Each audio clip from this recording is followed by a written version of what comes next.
एक बात अपनी जिंदगी में उतार कर रखिए, जो भी आप देव अधिदेव महादेव को दें वो शुद्ध दें। शुद्ध से मतलब जैसा चावल आप खाते हो, शंकर जी को एक चावल का दाना चढ़ाओ तो वो चढ़ाना जो तुम खाते हो, सस्ता नहीं। तुम अच्छा खाते हो तो अच्छा चढ़ाओ, तुम सस्ता खाते हो सस्ता चढ़ाओ, तुम मीडियम खाते हो मीडियम चढ़ाओ। शंकर भगवान की कथा कभी नहीं कहती कि तुम शंकर जी को 1 किलो दूध चढ़ाओ कि 5 किलो दूध चढ़ाओ कि 1 कटोरी भरकर शहद चढ़ाओ कि 1 कटोरी भरकर घी चढ़ाओ कि 1 कटोरी भरकर शक्कर चढ़ाओ कि 1 कटोरी भरकर दही चढ़ाओ कि 1 कटोरी भरकर पंचामृत चढ़ाओ। ये शिव महापुराण की कथा कभी नहीं कहती। शिव महापुराण की कथा इतना जरूर कहती है, शंकर जी को घी भी चढ़ाना, एक उंगली में लगाकर भी आप चढ़ा रहे हो तो वो घी चढ़ाना जो तुम खाते हो, नकली घी या केमिकल का घी शिव जी को ना चढ़ाना। दूध चढ़ा रहे हो, शंकर जी को वो दूध समर्पित करो जिस गौ माता के दूध को आप पी रहे हो, गौ माता के दूध का आप पान कर रहे हो, उसमें से 1 चम्मच बराबर का भी दूध अगर शिव जी को चढ़ाओगे, शिव उसको स्वीकार करेगा। 1 लोटा भरकर पाउडर से बना हुआ, केमिकल से बना हुआ 1 बाल्टी दूध भी अगर शंकर जी को चढ़ा दोगे तो वो स्वीकार नहीं करेगा। 1 बूंद चढ़ाओ पर शुद्ध चढ़ाओ। शहद चढ़ा रहे हो, जरूरी नहीं कि कटोरी भरकर शहद चढ़ाना, 1 उंगली के पोर के बराबर कटोरी में से पोंछ कर चढ़ा दो, पर जो शुद्ध है, केमिकल का नहीं, नकली नहीं, जरा सा भी अगर चढ़ा रहे हो तो शिव को चढ़ाइए। दही भी कोई केमिकल का बाजार से खरीद कर नहीं, तुम्हारे पास हो तो चढ़ाओ। शंकर भगवान को कोई केमिकल की वस्तु, कोई नकली वस्तु, कोई बेकार चीज शंकर के शिवलिंग पर मत चढ़ाओ। क्यों? हम भगवान शंकर के शिवलिंग पर, तुम भी अगर कोई पाउडर लगाती हो तो कंपनी का लगाती हो, अच्छा लगाती हो, कोई क्रीम भी लगाती हो तो कंपनी का लगाती हो, अच्छी लगाती हो, तो भगवान को हम नकली कैसे दे दें? बाजार का हल्का शिव जी को कैसे दे दें? हम ये नहीं कहते कि कटोरी भरकर चढ़ाना, हम ये नहीं कहते कि लोटा भर के चढ़ाना। इस व्यासपीठ से आज तक कथा करते करते इतने साल हो गए, कभी इस व्यासपीठ से ये नहीं कहा कि तुम लोटा भरकर दूध चढ़ाओ या लोटा भरकर दही चढ़ाओ या लोटा भरकर शहद चढ़ाओ या लोटा भरकर घी चढ़ाओ। बोला कभी? किसी ने? इतने सालों से टीवी पर कथा सुन रहे हो, इतने सालों से कभी सुना हो ऐसा बोला हो कि लोटा भर के चढ़ाओ? कभी सुना हुआ? अब हां, दुनिया के लोग भले कुछ भी करें, दुनिया के लोगों का तो क्या किसी का मुंह बंद कर सकते हो? माता जानकी के लिए अपशब्द कह दिया, सीता मैया वापिस अयोध्या में आ गई फिर कह दिया, तो दुनिया का मुख तो बंद करना बड़ा कठिन काम होता है। कोई तो कह देगा कि महाराज 50 लाख ले रहा, 60 लाख ले रहा, 70 लाख ले रहा, तो जो दे रहे हैं एक बार उनको लेकर कुबेरेश्वर धाम तो आ जाओ, उनके चरण धोकर हम भी पी लेंगे। जो 50 लाख दे रहा है, 52 लाख दे रहा है, 1 करोड़ दे रहा है, 50 लाख दे रहा है, उनको लेकर एक बार तो कुबेरेश्वर धाम आओ। जिस धाम का नाम कुबेरेश्वर धाम हो, जहां कुबेर खुद लुटाने के लिए बैठा हो, ये पत्र भर भर कर दे रहा हो, तो किसी से मांगकर हम क्यों किसी के सम्मुख में जाएं? एक बात का स्मरण करिएगा, कहने वाला कुछ भी कहे, आग लगे बस्ती में, अपन रहो मस्ती में। शिव की आराधना, एक बार कोई मिल जाए तुमको जिसने कहा कि साहब इन्होंने इतना लाख, 50 लाख, 60 लाख, 70 लाख, उसको लेकर जरूर आना, उसका पूजन करेंगे और पूरी मीडिया के सामने ऑनलाइन उससे जरूर खिलवाएंगे कि कौन सी जगह, किस जगह भैया कि तूने 55 लाख, 60 लाख, 70 लाख, 1 करोड़, 2 करोड़ कुछ दिया हो तो जरूर बताना, क्योंकि हम भी तो सुने कि बाबा का इतना बड़ा भगत कहां से आ गया जो इतने लाख दे दिए। हम भी तो देखें उसके, हम भी तो चरण छुए कि उसने इतना दिया। उसका तो गुणगान पूरे देश में होना चाहिए जिसने इतना दिया। फिर छुप कर क्यों दे रहा भैया? तेरा तो नाम पूरे विश्व में होना चाहिए कि तूने इतना दिया। पूरे विश्व में लोग जरा सा सोना चढ़ाते हैं तिरुपति में जाकर तो उनका नाम अखबारों में छप जाता है। तो तुझे तो फिर अखबारों में छपवाना चाहिए कि मैंने लाखों रुपए दिए, प्रूफ के साथ। भजन में मन लगाओ। कभी इस व्यासपीठ से नहीं कहा कि एक लोटा भर के दूध चढ़ाना, एक लोटा भर के दही चढ़ाना, एक लोटा भर के शहद चढ़ाना, एक लोटा भर के घी चढ़ाना। शंकर भगवान के शिवलिंग पर जो चढ़ाना, एक बूंद के बराबर भी चढ़ाना तो केमिकल वाला नहीं, नकली नहीं। जैसा तुम खाते हो वैसा चढ़ाना, जैसे तुम रहते हो वैसा रहना। फूल भी नहीं है, चावल का दाना चढ़ाना। इस व्यासपीठ से बार बार कहा, कुछ भी नहीं है, जल भी नहीं है तो उसके मंदिर को बस प्रणाम कर लेना। ये भी नहीं बन सके तो उसके दरवाजे के सामने से मुस्कुरा कर निकल जाना, तो दुख काट देता है। और उसके दरवाजे के सामने से मुस्कुरा कर भी नहीं जा सकते तो उसके शिखर का दर्शन कर लेना। शिखर दर्शनम सर्व पाप नाशनम, उतने में भी वो कल्याण कर देता है। केवल उसका दीदार, केवल उसका दर्शन, केवल उसका आनंद हमारे जीवन को सुख दे जाता है, आनंद दे जाता है।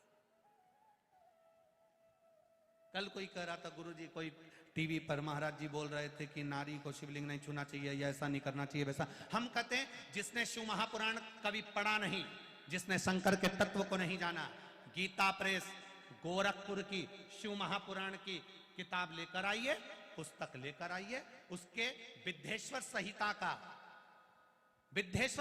का 75 नंबर का प्रश्न निकालिए। उसमें एक एक चीज मिल जाएगी कि शंकर को चढ़ा हुआ पदार्थ कैसे खाना चाहिए, शिव जी पे चढ़ा हुआ जल पीने के कितने दोष मिट जाते हैं। शंकर भगवान को जब कोई स्त्री, कोई पुरुष, कोई नारी,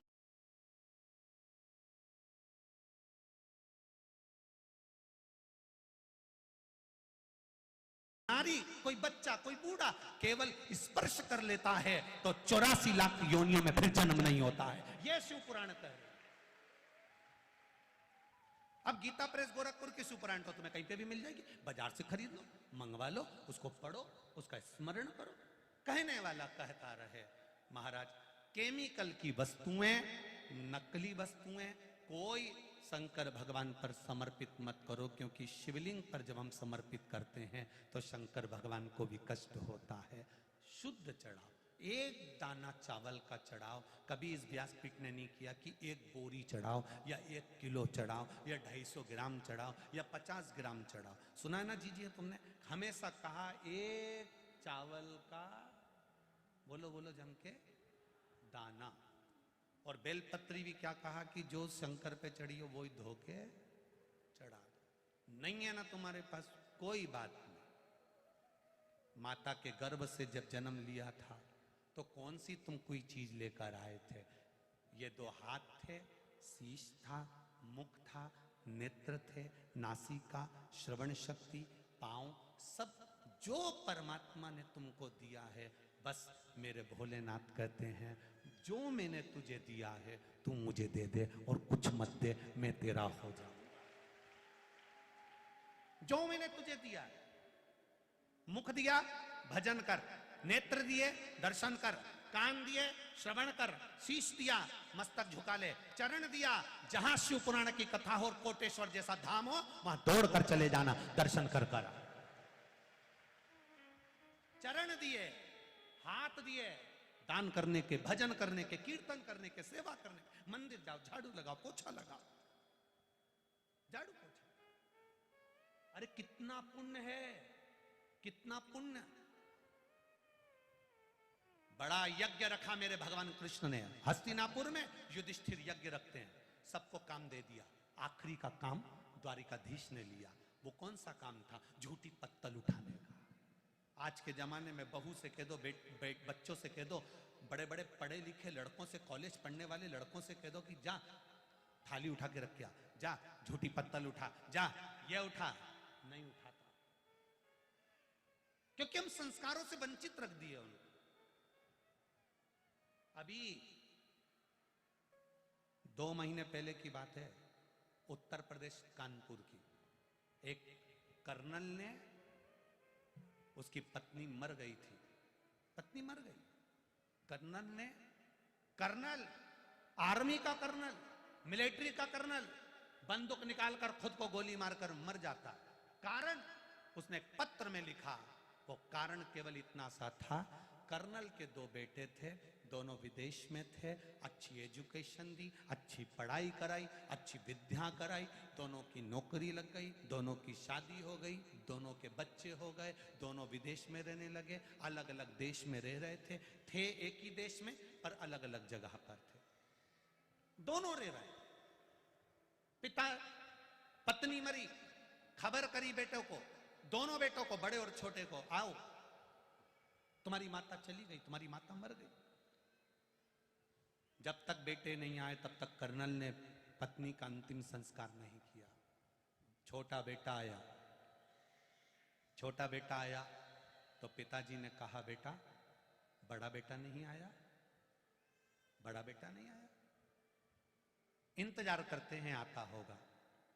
पिताजी इंतजार कर रहे थे, छोटे बेटे से रहा नहीं गया, उसने कह दिया, पिताजी भैया नहीं आएगा। भैया नहीं आएगा? हाँ वो नहीं आएगा। क्यों नहीं आएगा?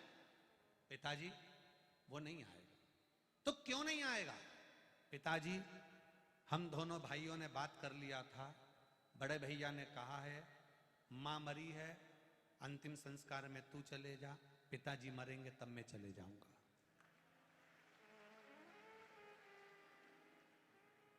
मां मरी है छोटे, अंतिम संस्कार में तू चली जा, पिताजी मरेंगे तब मैं चले जाऊंगा।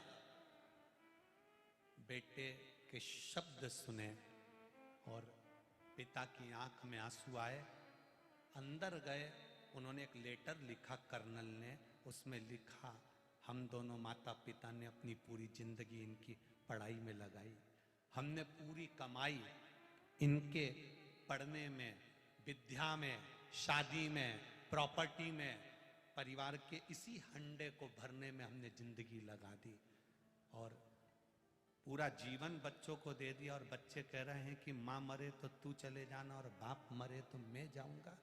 पिताजी ने लिख दिया कि बार बार आने की जरूरत नहीं है, मेरी प्रॉपर्टी का आधा हिस्सा मैं मिलिट्री को देता हूं और आधा हिस्सा अनाथालय को देता हूं और गोली मारकर मर। क्या संस्कार दिए हमने बच्चों को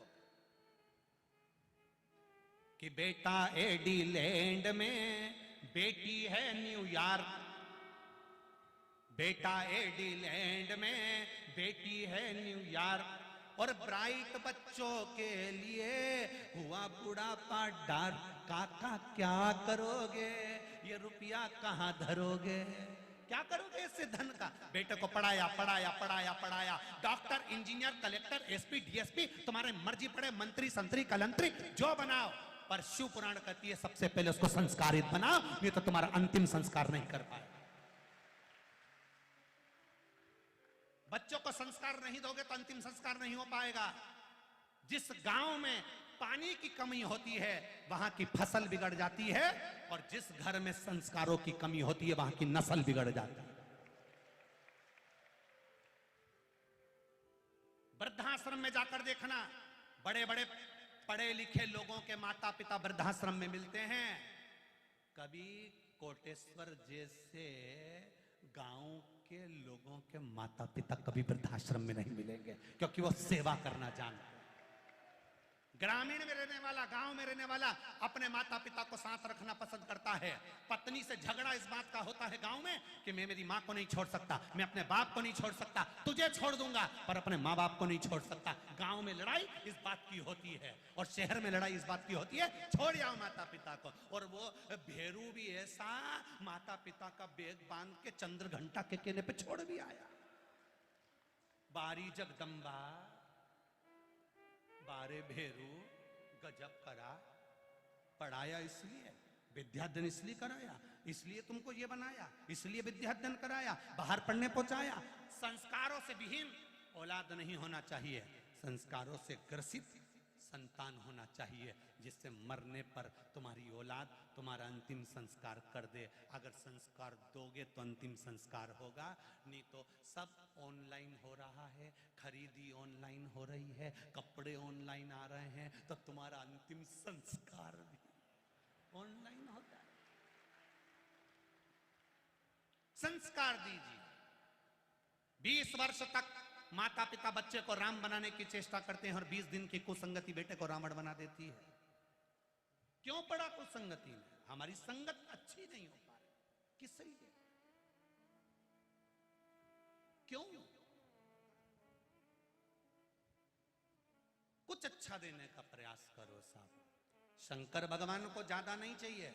शिव जी को कोई कहे कि 5 किलो दूध चढ़ाओ ने, 10 किलो दूध चढ़ाओ ने, 25 किलो दूध चढ़ाओ, कोई कहे शक्कर चढ़ाओ, कोई कहे घी 2 किलो चढ़ाओ, कोई कहे कि इनको शहद 1 किलो चढ़ाओ। शिव पुराण कहती है कण का मात्र भी चढ़ाओगे, जरा सा केवल एक बूंद भी चढ़ाओ तो केमिकल का मत चढ़ाओ, असली चढ़ाओ। जब तुम असली उसको दोगे, क्योंकि दुनिया बड़ी विचित्र है, खुद को खाने के लिए अच्छा घी चाहिए, और जब पंडित जी पूजन कराने आए तो उनको 25 रुपए किलो वाला घी चाहिए। दुकान पे जाकर के देते किराने वाले के यहाँ, नवरात्रे का हवन है हमारे यहाँ, नवरात्रे का हवन है, हाँ देवी जी का हवन है तो हवन का घी दे दो। क्या बोले? बोलो बोलो रिजी जियो, हवन का घी दे दो। अब हवन का घी दुकान वाले ने ऐसा निकाल के दिया, ऐसा निकाल के दिया कि 25 बार गरम कर लिया तो भी वो कल्ला पत्थर की पत्थर ही रहा। देवी जी को आहुतियां दे रहे, देवी प्रसन्न होगी, देवी प्रसन्न होगी। देवी जी नाक बंद करके बैठी, ना जाने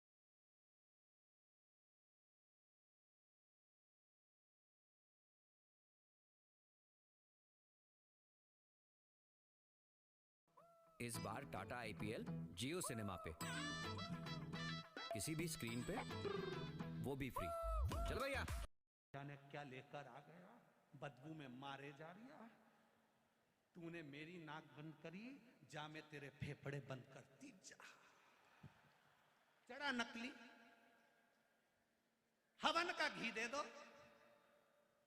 सत्यनारायण जी की कथा है, कथा के लिए कपड़ा दे दो, कपड़े वाला भी तचतुर, सत्यनारायण की कथा के लिए फर्री जैसा कपड़ा लाया, सब कुछ दिखे, सब कुछ। और के पंडित जी बहुत ले लेते हैं, फर्री जैसा कपड़ा, वो 9 ग्रह 16 मात्रिका का, किस काम का, किस चीज के? हम ये नहीं कहेंगे कि तुम करोड़ों में दो, हम ये नहीं कहेंगे कि महादेव को तुम 1 लाख बेलपत्र चढ़ाओ, हम ये नहीं कहेंगे कि महादेव को तुम 1 लाख फूल चढ़ाओ। हम इतना जरूर कहेंगे जो तुम दे रहे हो, 1 लोटा जल भी दे रहे हो तो उसमें छल नहीं होना चाहिए। बस जल अपने घर का दिल से, मेरा बाबा है, मेरा महादेव है, मेरी सुनता है। बाप को, पिता को तुमसे कुछ नहीं चाहिए। बेटा ससुराल जाता है, पिता उसको 500 का नोट देता है। बेटा तीरथ जाता है, पिता उसको 500 का नोट देता है। बेटा रतलाम जाए, नीमच जाए, ओमकारेश्वर जाए, उज्जैन जाए, पिता अपनी झोली में से, अपनी जेब में से 500 और 1000 रुपए निकाल कर देता है। पर ऐसा बेटा आज तक नहीं देखा जब बाप तीरथ जा रहा हो और बेटा 5000 निकाल के दे दे। बाप तीरथ जा रहा है, पिता तीरथ जा रहा है, पिता ओमकारेश्वर जा रहा है, पिता महाकालेश्वर जा रहा है, पिता कहीं तीर्थ जा रहा है, और बेटा को मालूम है पिताजी जा रहे हैं, बेटे को मालूम है पिताजी जा रहे हैं, और कहे कोई तो कहो दे दे। पत्नी कहती है उनके पास है, तो थारे हस्बैंड के पास में भी तो है, फिर क्यों नहीं बोला?